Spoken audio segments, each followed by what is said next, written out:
జ్ఞానుల వలె నడుచుకున్నట్లు జాగ్రత్తగా చూచుకున్నది. ఎఫెసీయులకు రాసిన పత్రిక 5వ అధ్యాయం 16వ వచనం. అద్వితీయ జ్ఞానవంతుడైన దేవునికి నిరంతరము మహిమ కలుగునుగాక.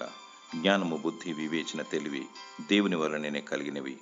దేవుడు జ్ఞానానికి సృష్టికర్త. దేవుడు లేడని బుద్ధిహీనుడు తన హృదయంలో అనుకొనును. మీ మట్టుకు మీరు పూర్ణ జాగ్రత్త గలవారై మీ విశ్వాసం నందు సద్గుణమును, సద్గుణమునందు జ్ఞానమును, జ్ఞానమునందు ఆశా నిగ్రహమును, ఆశా నిగ్రహమునందు సహనమును, సహనమునందు భక్తిని, భక్తి యందు సహోదర ప్రేమను, సహోదర ప్రేమ యందు దయను అమర్చుకొనుడి. సొలొమోను రాజు దేవుని యొద్ద నుండి జ్ఞానాన్ని కోరుకున్నాడు.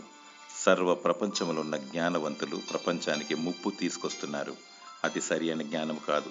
ఇతరులను బ్రతికించినదే జ్ఞానము. అనేకులకు మేలు చేయవారు బుద్ధిమంతులై ఆకాశమందలి జ్యోతుల వలె ప్రకాశించెదరు. జ్ఞానము గలి దేవుని రాకడకై సిద్ధపడుము. క్రమము చొప్పున నడుచుకొనుము. దేవుడు నీకు పరలోకపు జ్ఞానమును దయచేయునుగాక. ఆమేన్.